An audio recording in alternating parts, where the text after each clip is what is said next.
Fala galera, tudo bem com vocês? Hoje finalmente vamos começar a falar sobre a função do segundo grau, tá bom?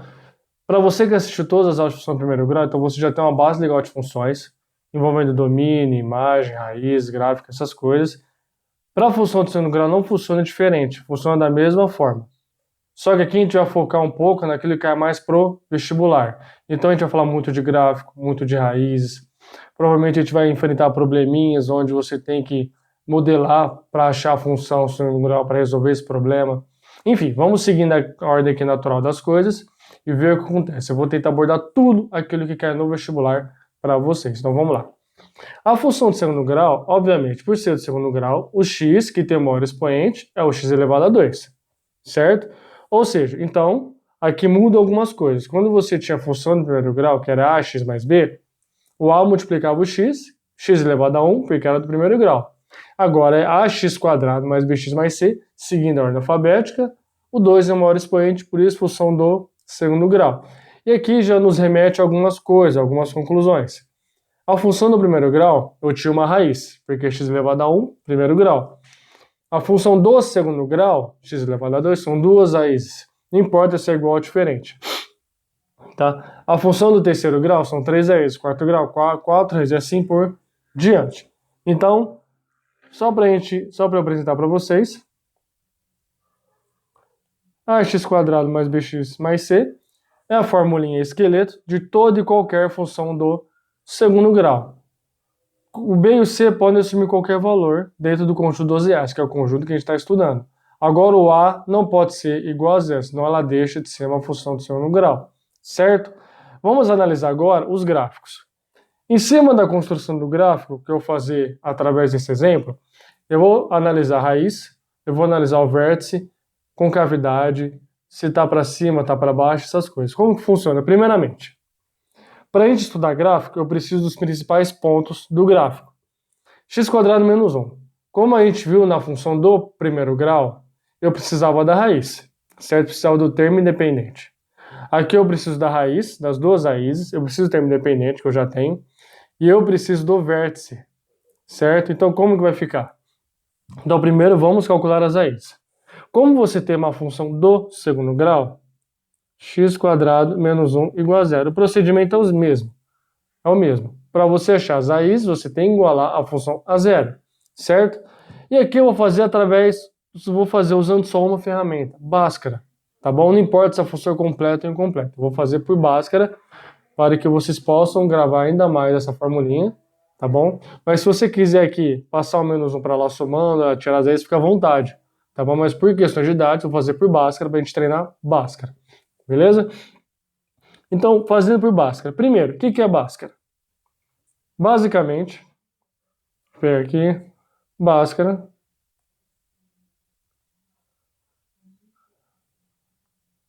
é a fórmula que você vai utilizar para achar as raízes de qualquer função de segundo grau assim que possível. Por que assim que possível? Vocês vão ver mais para frente. Primeiro você calcula o delta, b quadrado menos 4ac.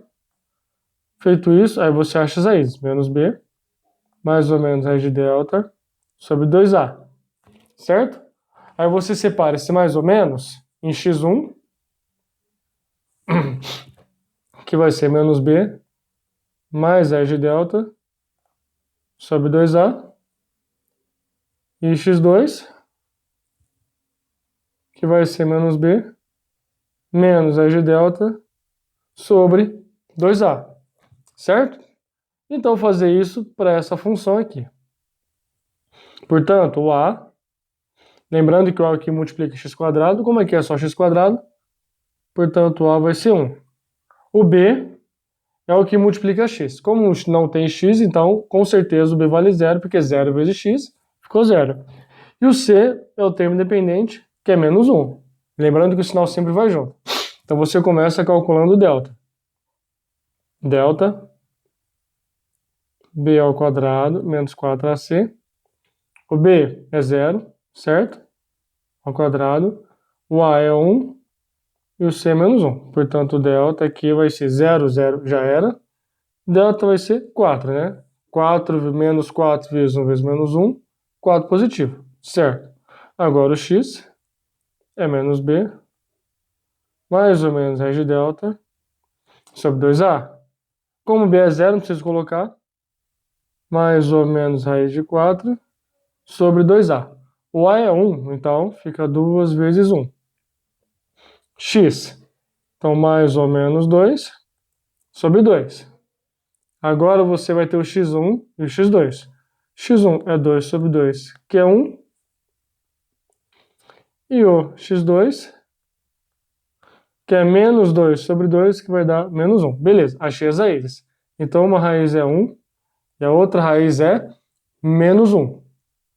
Certo? Agora, como se trata de uma parábola, por que parábola?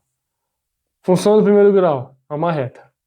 Função do segundo grau é uma parábola, que é essa figura aqui, ou assim, certo?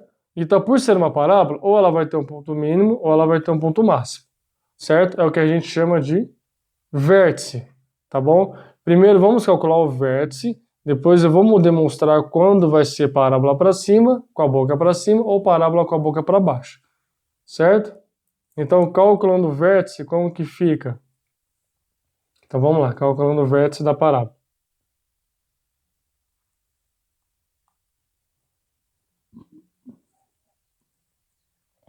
Você pode fazer de algumas formas.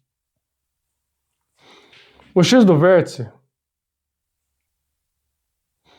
é a formulinha menos b sobre 2a, ou você faz a média aritmética das duas raízes. Tanto faz, os dois funcionam. O y do vértice é menos delta sobre 4a, certo? Que é o que eu mais recomendo, tá? Às vezes, depende da função. Ou você pode simplesmente pegar o x do vértice e trocar na função que o exercício te deu, certo? Então você escolhe o jeito que você quer fazer. Ou você faz assim, ou você faz assim.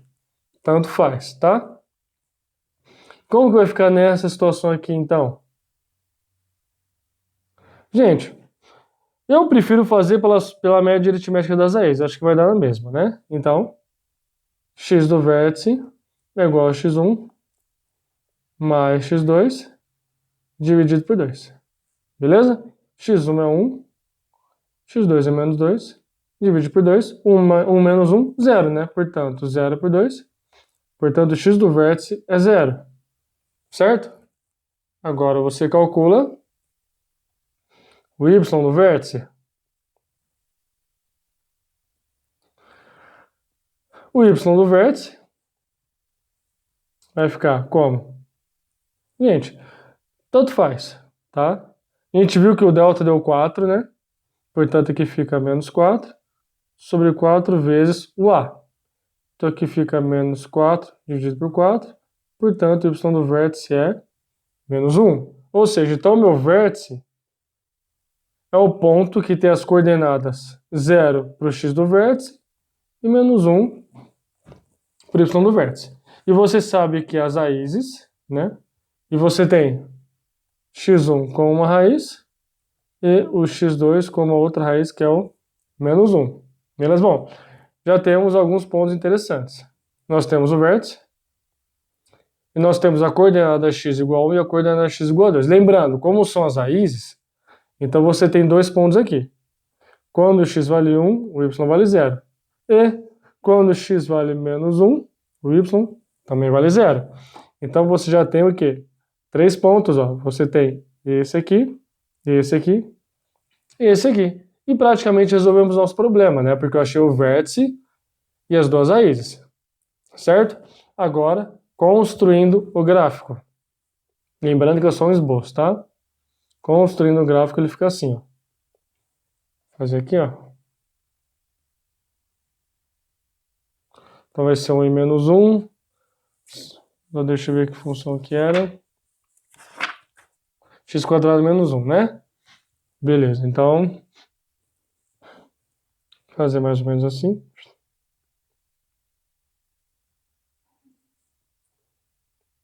Eixo Y, eixo X. Lembrando que é importante que o gráfico seja proporcional, né? A mesma distância, tá? Tá vendo? A mesma distância aqui. Não é exatamente igual, mas Já ajuda, né? Beleza. Agora os principais pontos. Vou colocar a função aqui de novo, que ela ficou perdida lá em cima. Y é igual a x² menos 1. Certo? Bom, quais são os principais pontos dessa parábola? As raízes. Você tem 1 aqui, menos 1 aqui, que são as raízes. Quando o x for 1, o y vai ser 0. Então você pinta aqui. Quando o x for menos 1, o y vai ser 0. Você pinta aqui. O termo independente é menos 1. Então você coloca menos 1 aqui embaixo e pinta aqui. Eu estou pintando esses pontos porque é onde a parábola vai passar. Certo? E o vértice, ele é 0 e menos 1 também. Portanto, já está aqui, ó. O termo independente acaba sendo o próprio vértice. É só você fazer o esboço do gráfico. Assim. Passa na raiz, no vértice e vai embora. Certo? Ou seja, o menos 1, esse ponto aqui, é o vértice, onde o x é 0 e o y é menos 1. Esse ponto aqui é uma raiz. Esse ponto aqui é outra raiz. Certo? E aqui também é o coeficiente linear. Beleza? Linear não, é o termo independente, né? Desculpa, mania. Certo? Agora, vamos fazer uma análise em relação à parábola.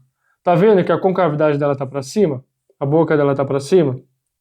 Por que que isso acontece? O número que multiplica x² é positivo. Ou seja, se você pegar a função do segundo grau,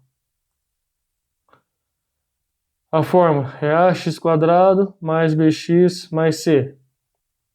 Quando A é positivo, que multiplica x², a parábola, a boca é para cima. E quando A for negativo, a parábola tem a boca para baixo. Tá bom? Beleza, galera? É só uma noção de gráfico. Na próxima aula eu vou fazer mais alguns gráficos para vocês. Um abraço e até a próxima videoaula.